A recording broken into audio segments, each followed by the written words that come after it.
Magandang gabi, Luzon, Visayas at Mindanao. Narito na ang nagkakaisa at pinakamalawak na pagbabalita. Sa pangunguna ng Presidential Communications Office na kinabibilangan ng Philippine Information Agency, Philippine News Agency, Presidential Broadcast Service Radyo Pilipinas, IBC at PTV. Mula sa PTV, ako po, Sheila Salaysay. Ihahatid namin ng mga komprehensibo at mahalagang balita mula sa iba't ibang bahagi ng bansa. Mula sa PTV, ako po, si Joshua Garcia. Ito ang Balitang Pambansa. Ngayong gabi sa Balitang Pambansa, taos-pusong paglilingkod at pag-aalay ng sarili sa bayan, panawagan ni Pangulong Ferdinand R. Marcos Jr. sa publiko ngayong araw ng Kagitingan. Pangulong Ferdinand R. Marcos Jr. pinangunahan ang DTI Bagong Pilipinas National Food Fair sa isang mall sa Mandaluyong City. Foreign Affairs Department kinumpirma ang pagkamatay ng isang Pinoy sa lindol sa Myanmar. Epekto ng ashfall sa pagputok ng Bulkang Kanlaon, ramdam pa rin. Office of Civil Defense handang mamigay ng face mask sa mga residente. At Ninoy Aquino International Airport handa na sa inaasahang dagsa ng mga pasaherong sasakay ng eroplano pauwi ng probinsya ngayong Semana Santa.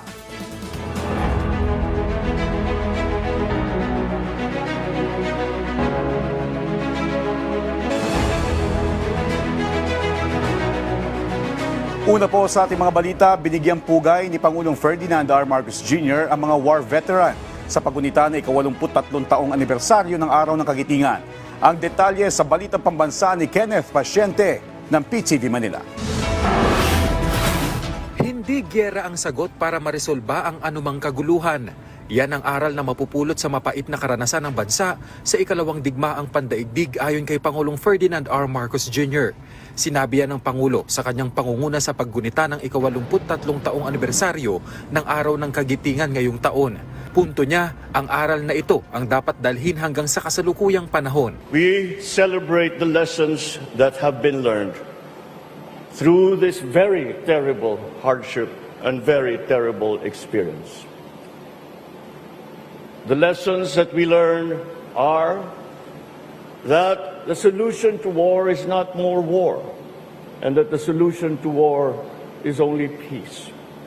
An honorable peace that is arrived at by the different parties involved in having a hand and a voice in achieving that peace. Pero sa pag-abot ng kapayapaan, binigyang diin ng Pangulo ang kahalagahan ng pagkakaisa, lalo na't may iba-ibaan niyang pananaw ang mga bansa. Peace cannot be attained by one person, by one country alone.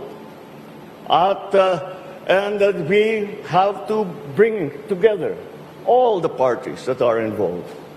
These are the lessons that we hope to have learned.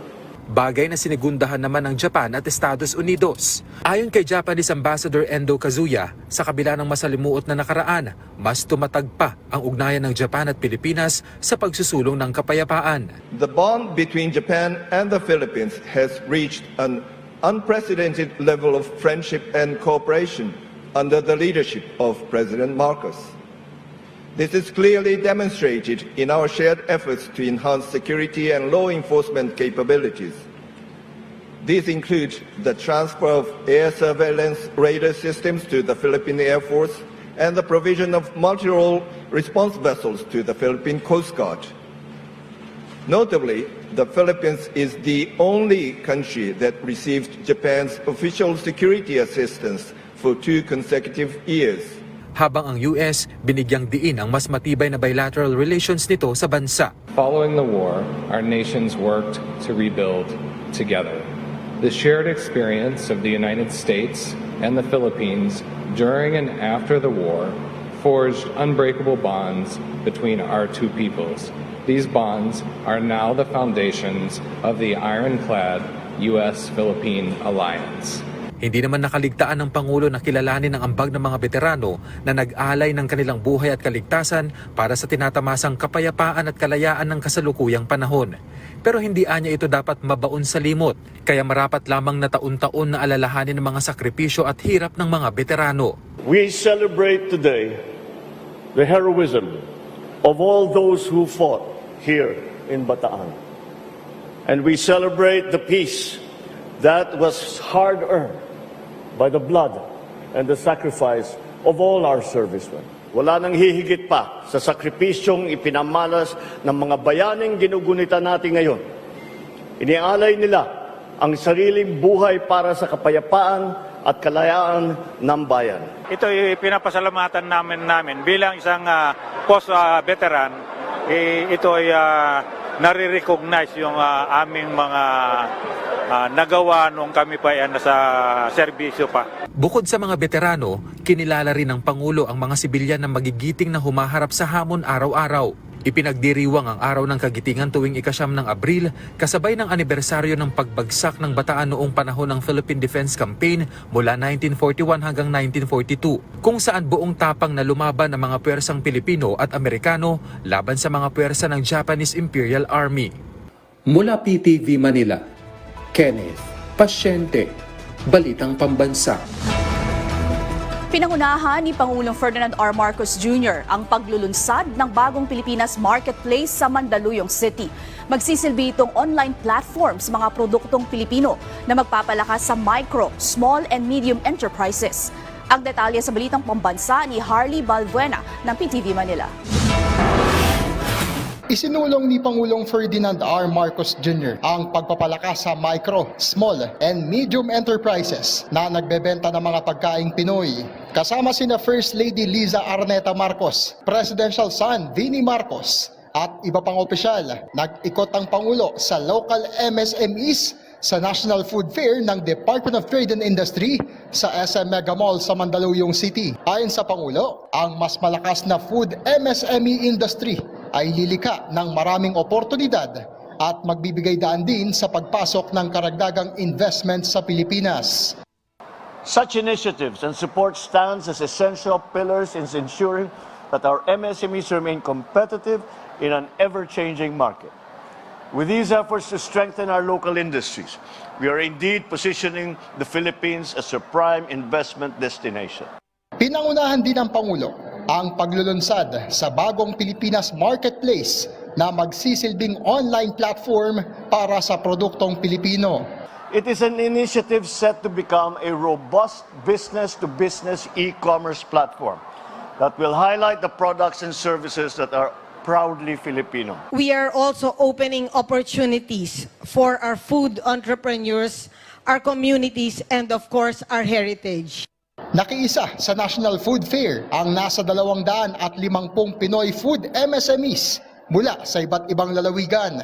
Dinaluhan din ito ng iba't ibang personalidad. Ikinagalak naman ng local food business owners ang ganitong programa ng gobyerno at umaasa silang mas lalawak pa ang market ng kanilang mga produkto. Malaking tulong sir to sa na-feature sa National Food Fair para mas lalong ma-feature pa yung mga products na yung mga local products. It will be a boom for us and also to other MSME just like us. We're trying to bring the flavors of Cagayan de Oro here in Metro Manila, and then this would really help us, start the business here in Metro Manila. Mula PTV, Harley Balbuena para sa Balitang Pambansa. Samantala, kinumpirma ng Department of Foreign Affairs ang pagkasawi ng isa sa 4 na nawawalang Pilipino sa Myanmar dahil sa magnitude 7.7 na lindol doon. Patuloy naman ang pagpapaabot ng tulong ng ating pamahalaan sa mga apektadong Pilipino. Ang detalye sa Balitang Pambansa ni Bien Manalo ng PTV Manila. Kinumpirma ng Department of Foreign Affairs na patay na ang isa sa 4 na Pilipinong nawawala sa 7.7 magnitude na lindol na tumama sa Myanmar at Bangkok, Thailand kamakailan. Sumampa na sa mahigit 6,000 ang bilang ng mga nasawi, habang higit 5,000 individual ang sugatan at higit 100 naman ang pawang nawawala. Ayon sa otoridad, posible pang tumaas ang bilang na ito sa mga susunod na araw sa pagpapatuloy ng search and retrieval operations doon.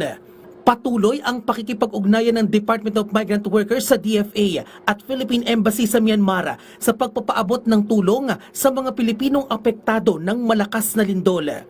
Puspusan pa rin ang paghahanap sa 3 Pilipinong nawawala sa Mandalay, Myanmar. Samantala, nailipat na ng Embahada ng Pilipinas sa Myanmar ang 15 overseas Filipino workers para bigyan sila ng emotional and well-being support. Ayon sa Embahada, sasagutin nila ang pansamantalang matutuluyan ng ating mga kababayan. Para sa ating mga kababayan na nais kumuha ng nasabing mga programa ay maaring tumawag lamang sa mga numerong nakikita sa inyong TV screen. Their lives will hopefully, the 17 will hopefully be back to normal. They can move on, learn from this incident kasi alam naman natin na sa mga kababayan natin kailangan talagang sumunod sa regulations ng host country. Sa panayam naman ng Radyo Pilipinas kay DOH Spokesperson Assistant Secretary Albert Domingo, sinabi nito na handa ang Health Department na magpadala ng karagdagang contingent sa Myanmar sakaling kailanganin o hilingin ng gobyerno ng Myanmar. Tinitingnan na rin ng team mula sa National Bureau of Investigation ang mga DNA sample mula sa kaanak ng mga nawawala. Ayon sa DFA, karamihan sa mga natagpo ang labi mula sa gumuhang Sky Villa Condominium sa Mandalay ay naaagnas na at kinakailangan ng i-cremate dahil sa kakulangan ng cold storage facility sa lungsod. Tayo ay kumukuha ng mga signal mula sa gobyerno ng Myanmar kung kakailanganin ba o hindi. Nandoon ngayon yung ating PEMAT Visayas, yung Philippine Emergency Medical Assistance Team mula sa Eastern Visayas at marami na silang nakita pasyente as of April 5, 268 na. Nakahanda rin ng Foreign Affairs Department na i-repatriate ang ating mga kababayang nais bumalik ng Pilipinas. Nanawagan naman ang DMW sa mga Pilipinong nangangailangan ng tulong na makipag-ugnayan sa Philippine Embassy sa Yangon, Myanmar at Embahada ng Pilipinas sa Thailand. Mula sa PTV Manila, BN Manalo, Balitang Pambansa.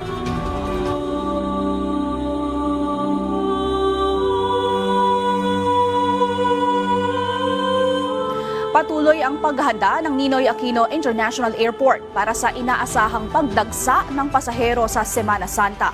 Ang detalye sa Balitang Pambansa ni Bernard Ferrer ng PTV Manila. Mula Tacloban, nagtungo sa NAIA Terminal 3 ang pamilya ni Maria para sa kanilang bakasyon sa Hong Kong ngayong Semana Santa. Maaga silang bumiyahe upang makaiwas sa dagsa na mga pasaherong paalis din patungo sa iba't ibang destinasyon sa bansa at abroad.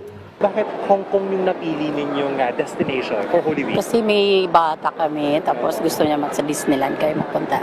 Sa tala ng isang airline company, humigit kumulang 100,000 pasahero ang nakabook simula Lunes, April 14 hanggang Linggo ng Pagkabuhay o Easter Sunday, April 20. Inaasang tataas pa ito at maaaring umabot sa 150,000 na pasahero habang papalapit ang mahal na araw. Kabilang sa mga rutang may mataas sa bilang ng pasahero ang mga patungong Katiklan, Tagbilaran, Puerto Princesa, Tacloban, Bacolod, Iloilo, Cagayan de Oro at Cebu. Gayun din ang mga bansang may malamig na klima. Mainam din kung sumunod sa safety rules sa pagdadala ng power banks. Pinaka-importante po talaga alam natin yung watt hour, which is 100 watt hour. Yun po yung inaalaw sa AirAsia. And at the same time, when they fly, ilagay po nila sa seat pocket in front of them o di kaya sa hand carry sa ilalim po ng upuan. Nag-inspeksyon naman si Office for Transportation Security Administrator at Undersecretary Arthur Bisnar sa NAIA Terminal 3. Binisita niyang immigration at ang check-in counter kasama ang mga opisyal ng airline company bilang bahagi ng pinaigting na seguridad ngayong Semana Santa. Nakalat na rin ang mga airport police, PNP personnel at mga kinatawan mula sa iba't ibang ahensya ng gobyerno para masigurong maayos ang daloy ng mga pasahero. Patuloy din ang pagsaayos ng power source sa paliparan sa pangunguna ng NAIA Infra Corporation. Nagpaalala rin ng MIAA sa mga pasaherong patungo sa NAIA. We always advise them to pay their travel tax online, no? Bayad na po sila ng travel tax sa internet pa lang bago mapunta ng terminal. Mag-register na po sa e-travel pag international flight po kayo, online din po. Para makabawas po tayo ng apirya na pila sa loob ng terminal. Hinihikayat ang publiko na mag-book ng maaga at dumating sa paliparan ng 2 oras bago ang domestic flight at 3 oras bago ang international departure. Mula sa People's Television Network, Bernard Ferrer para sa Balitang Pambansa. Samantala, apektado ng ashfall ang lugar na malapit sa Bulkang Kanlaon. Kaya naman, nagsuspindi na ng klase ang ilang paaralan at trabaho dahil dito. Agad namang umaksyon ang Office of the Civil Defense para tulungan ang mga apektadong lugar. Ang detalye sa Balitang Pambansa ni Rod Lagusad ng PTV Manila. Kasunod ng explosive eruption ng Canlaon Volcano kahapon, nananatiling apektado ng ashfall ang mga lugar na malapit sa bulkan. Ayon sa Office of Civil Defense, apektado ng ashfall ang mga LGU ng Bago, La Carlota, La Castellana, San Carlos at Canlaon. Substantial ang naging epekto sa mga bayang ito. Nagre-resulta sa paninira ng pananim, mababang visibility sa ating mga kalye dahil maalikabok, at syempre mapanganib sa ating mga kababayan, lalong-lalo na sa kanilang mga respiratory. Pinalala pa ng pag-ulan sa lugar ang sitwasyon dahil mas bumibigat ang abo oras na mabasa ito. May mga nagsuspindi na rin ng klase at trabaho dahil sa ashfall, habang nadagdagan naman ang mga nasa evacuation center dahil sa pagsabog. Namahagi naman ang OCD ng mga face mask at maging tubig dahil nakokontamina ng ashfall ang source ng tubig matapos humingi na ng tulong ang mga apektadong LGU. Ayon sa mga ulat, amoy na amoy din yung sulfur, no? So talagang may pangunang request ng face mask. Mabuti naman din na meron tayong naka-preposition dito. Sa aking tala, merong mga halos 12,000 pirasong face mask na naka-prepare sa OCD warehouse sa NIR. No? Ito ay nakahandang mag-complement kung sakasakaling merong mga localities na kakapusin ng face mask. Kasabay nito, may mga water filtration rin habang tumulong din ang Philippine Red Cross at mga LGU na nagpadala ng mga water truck. Samantala, walang nakikitang pagtaas sa mga tinitinang parameter ang PHIVOLCS sa Canlaon Volcano matapos ang naging explosive eruption nito kahapon. Ayon sa PHIVOLCS, nananatiling nasa alert level 3 ang bulkan pero maaring maulit ang nangyaring short-lived eruption tulad kahapon. Nauna nang nangyari noong nakaraang Disyembre. Wala tayong nakitang pag-increase sa monitored parameters. Hindi pa natin kailangang itaas yung alert level from alert level 3 to alert level 4. Now, hindi rin natin pwede pa munang ibaba yung alert level 3 from alert level 3 to alert level 2 kasi nga po as we've seen yesterday, nagkaroon pa po ng eruption and we have to assess this on a day-to-day basis. Nananatili pa rin ang 6-kilometer danger zone sa ilalim ng Alert Level 3. Paalala ng OCD, magsuot ng proteksyon kapag nasa labas para maiwasan ang masamang epekto ng ashfall. Mula sa PTV Manila, Rod Lagusad, Balitang Pambansa. Iniutos ni Pangulong Ferdinand R. Marcos Jr. ang pagbibigay ng tulong sa mga naulilang pamilya ng mga bayaning uniform personnel na nagbuwis ng buhay habang ginagampanan ng kanilang tungkulin. Kasabay yan ng pagdiriwang ng Araw ng Kagitingan ngayong araw. Ang detalye sa Balitang Pambansa ni Clazel Pardilla ng PTV Manila. Hindi lamang mabuting asawa at responsableng ama, bayani rin kung ilarawan ni Lian ang kanyang mister matapos masawi habang nagsasagawa ng rescue operation nang humagupit ang bagyong Egay noong 2023. Bisan 2 linggo na duty, na vacation, pero pag tinawag siya, wala, aalis talaga siya. Kailangan niya po kasi mahal niya po yung trabaho po niya. 2 tama naman ng baril ang ikinamatay ng sundalong kapatid ni Karen matapos makipagbakbakan sa mga rebelde sa Zamboanga del Norte. 2019 ang mangyari ang insidente, kaya ang pangarap at ipinapatayong dream house ng kanyang kapatid naglaho na ring parang bula. Ang gusto talaga niya, yung bahay namin maayos. Kaya lang yung kasagsagan ng bagyo dun sa amin sa probinsya, lumubog yung lupa. Kaya nakuha na yung bahay namin. Sa pagdiriwang ng Araw ng Kagitingan, ipinag-utos ni Pangulong Ferdinand R. Marcos Jr. ang agarang pagbibigay ng tulong sa mga naulilang pamilya ng mga uniform personnel na nagbuwis ng buhay habang ginagampanan ang kanilang tungkulin. Sabi nila sa akin, masyado kasi mahaba ang proseso, mahaba ang komplikado, mga documentary requirements at kung ano-ano. ay kako hindi siguro tama yan. Kaya ang aming ginawa ay sabi ko, tayo na ang magbuo ng mga dokumento.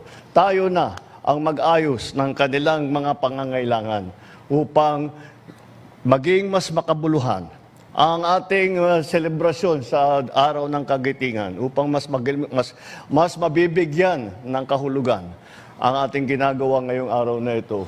Higit 60 benepisyaryo ang nakatanggap ngayong araw ng tig 250,000 pesos na tulong pinansyal sa ilalim ng Comprehensive Social Benefits Package.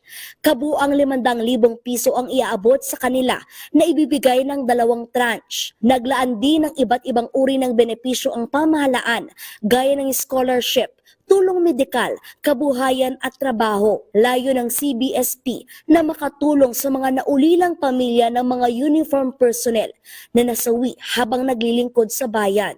Akala namin wala na talaga kasi matagal na eh. Pero buti ngayon, pinatawag kami.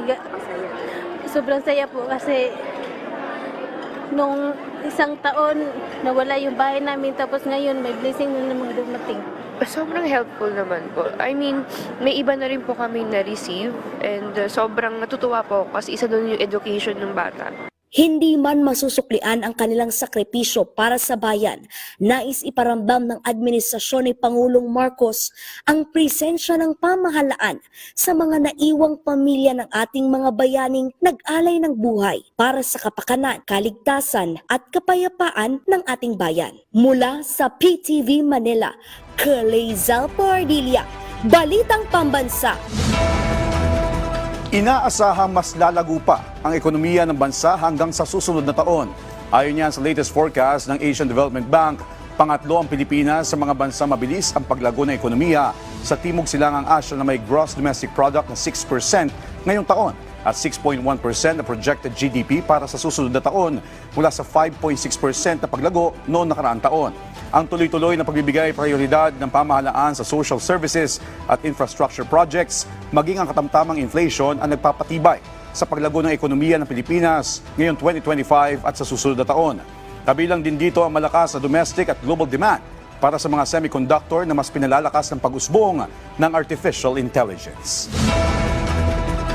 Nakatanggap ng riverboat mula sa Department of Social Welfare and Development ang fisher folks sa Dipolog City na makakatulong sa kanilang kabuhayan. Ang detalye sa Balitang Pambansa ni Pamela Fumero ng PIA Zamboanga del Norte. Nakatanggap ang Dikaya Small Scale Fishers Association ng isang tourism boat mula sa DSWD sa ilalim ng kanilang Sustainable Livelihood Program Association na nagkakahalaga ng higit 500,000 piso kamakailan.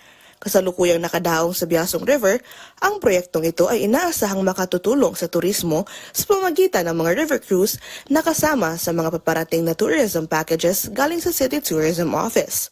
Ayon kay Dikaya Small Scale Fishers Association President na si Alejandro Alob, malaki ang pasasalamat nila sa proyektong ito dahil ito ay dagdag na source of income. Programa another source of income na siya. Bali kung paras na mo mananagat, kung piki dito sa kuan, sa dagat, so na siya makakuan dito gamay. Pero dili po automatic din may makakuan. Depende sa mong grupo kung sa amin magbahin. Sa matagumpay na paglunsad ng proyekto, inaasahan ng Dikaya Small Scale Fishers Association na hindi lamang ito makakatulong sa kanilang pamumuhay, kundi makatulong din sa lungsod ng Dipolog. Mula sa Philippine Information Agency Zamboanga del Norte, ito si Pamela Fumero para sa Balitang Pambansa. Ipinagmalaki ng Pag-asa ang state-of-the-art na flood forecasting at warning system sa Northern Mindanao. Ang detalye sa Balitang Pambansa ni Shane Acobo ng PIA Region 10. Ang mga takot at kawalan ng katiyakan na dulot ng mga nakaraang bagyo at baha ay natugunan na ngayon ng mga solusyon na kabatay sa agham. Ginawa ni Science and Technology Secretary Renato Yusolidum Jr. ang pahayag noong Biyernes, Abril 4, 2025 sa kanyang keynote speech sa inaugurasyon ng 300 milyong pisong Cagayan de Oro River Basin Flood Forecasting and Warning System na pinondohan ng Japan International Cooperation Agency. Layunin ng FFWS na subaybayan ang hydrological condition ng Cagayan de Oro River Basin, isang 1,521 square kilometer area na sumasaklaw sa 70 kilometro sa buong Misamis Oriental at Bukidnon. Inilunsad ang system isang dekada matapos wasakin ng bagyong Sendong o Washi ang rehiyon noong Disyembre 2011. This early warning system, equipped with state-of-the-art technology, will prepare our communities for the risks posed by flooding and other hydrometeorological hazards.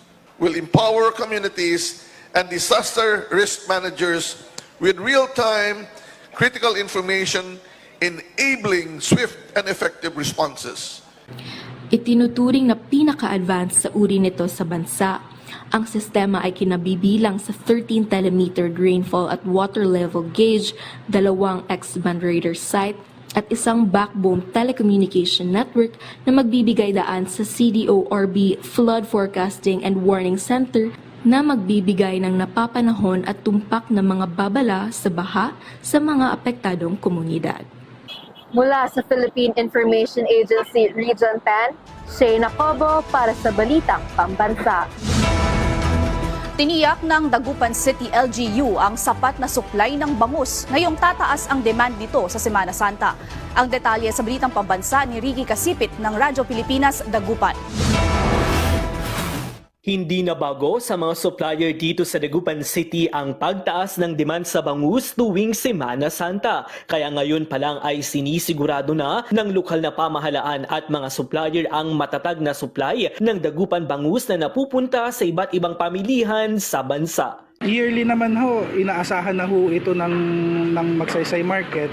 Ang pagdagsa ho ng mga supply ng bangus, talagang dadami po yan, pero inaasahan din po natin na ang demand ng mga buyers po natin ay dadami rin ho sa pagpasok po ng Holy Week.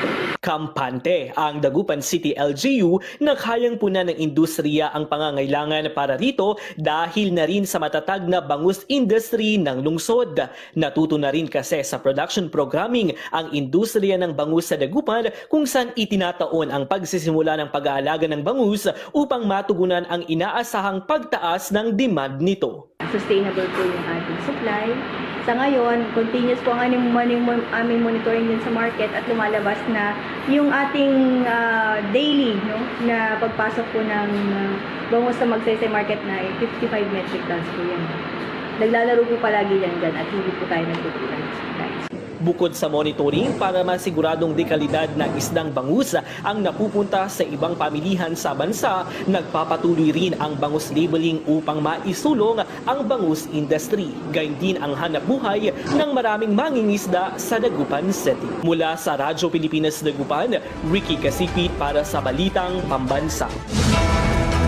Ngayong araw ng kagitingan, ginugunita ng buong Pilipinas ang sakripisyo ng mga sundalong nagbuwis ng kanilang buhay noong World War II.